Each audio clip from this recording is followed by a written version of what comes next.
Yo, balik lagi sama gue di channel Bermatin. Dan ya, pada kesempatan kali ini gue mau mengupdate lagi seputaran Bitcoin lah. Jadi melanjutkan video kemarin ya.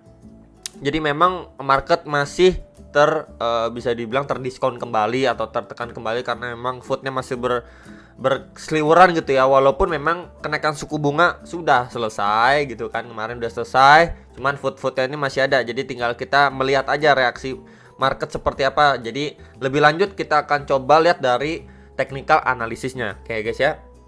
Jadi ini untuk USD dominance dulu untuk time frame hourly atau 4 jamnya. Jadi memang ini kemarin sudah saya sampaikan ya, ada dua skenario pastinya ya. Jadi ketika dia drop dari strong resistance ini, dia mantul ya dari area support ini, and then kita mendapati beberapa golden ratio. Let's say kalau dia kena reject, berarti dia bisa lanjut drop lagi ke bawah gitu kan. Kita bisa bilang dead cat bounce. Atau skenario keduanya, dia bisa terus melanjutkan penguatannya kembali, and then potentially dia akan testing kembali di strong resistance atau highest area terakhirnya dia di sekitar 8,4 sampai 8,5%-nya untuk USD dominance secara time frame 4 jamnya.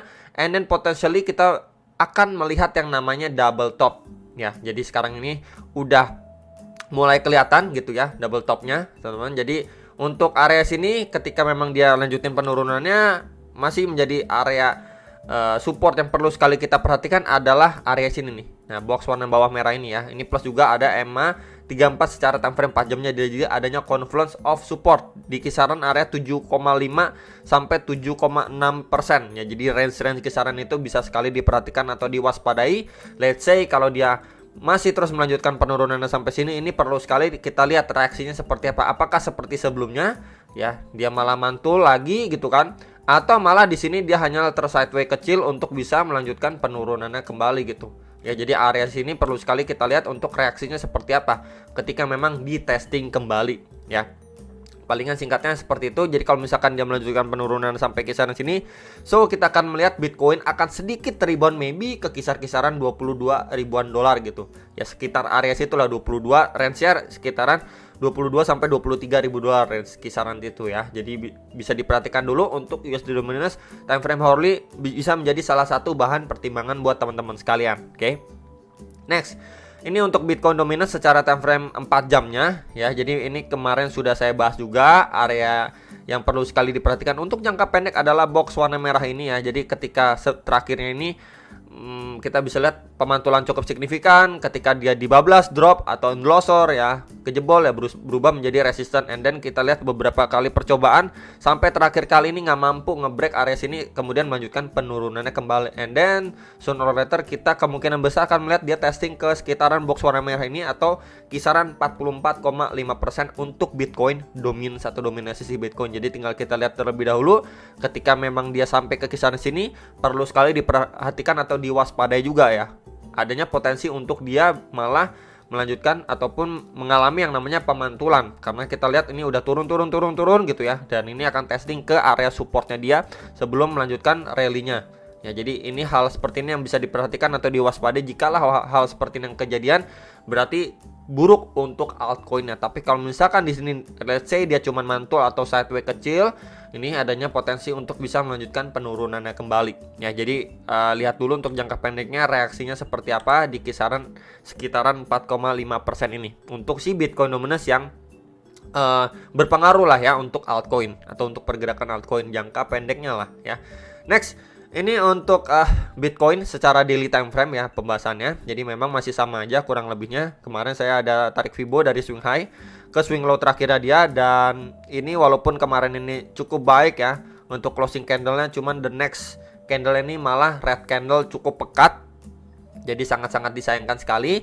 Dan dia ngetes juga di kisaran 20 ribuan dolar. Sekarang adanya pemantulan sedikit, masih adanya potensi untuk kita lihat ya untuk ngejar ke beberapa golden ratio yang kemarin saya mention seperti 24.500, 25.900 dan di 27.200-an dolar. Tapi sebelum ngejar ke area situ ya, untuk jangka pendek dari secara daily time frame yang perlu sekali diperhatikan adalah resistance terdekat di sekitaran area sini, teman-teman. Nah, di sekitar area sini. Karena terakhir kalinya di kisaran area situ ini menahan laju atau penguatannya Bitcoin gitu, sehingga dia reject beberapa kali secara daily time frame. Ini di sekitar 22.500 sampai 23.000 200-an dolar ya. Perlu sekali diperhatikan area sini. Kalau misalkan area sini nih mampu di break ya, OTW ke beberapa tiga golden ratio yang tadi sudah saya mention atau infokan ke teman-teman sekalian nih ya. Ini akan saya tandain dulu.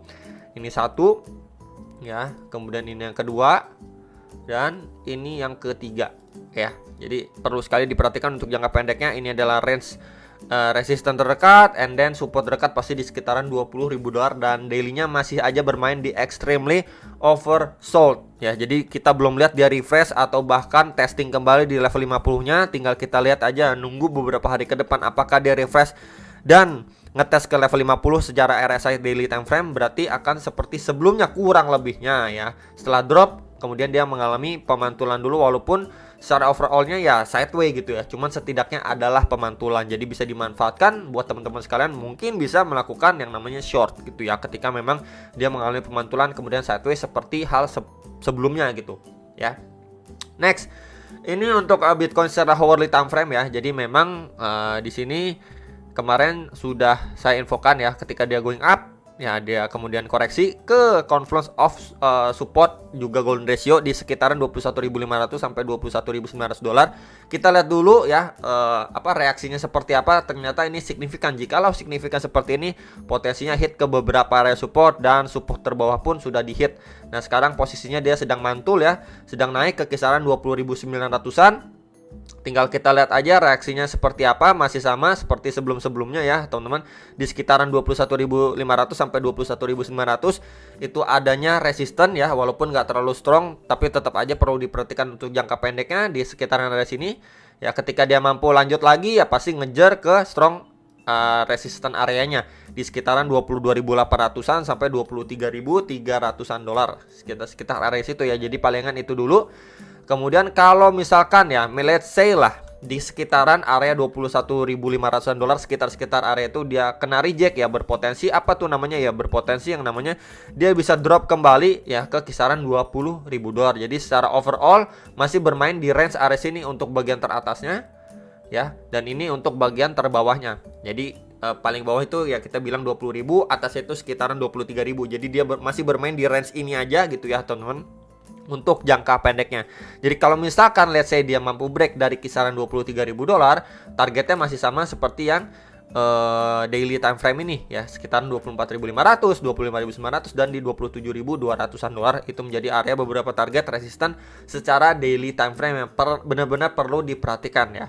Mungkin untuk beberapa hari ke depan atau bahkan 1 minggu ke depan. Jadi kalau misalkan dia mampu break ya, bukan berarti market sudah baik-baik aja dan udah ready untuk buluran kembali dan lain sebagainya ya. Saya pribadi nggak mengarah ke sana.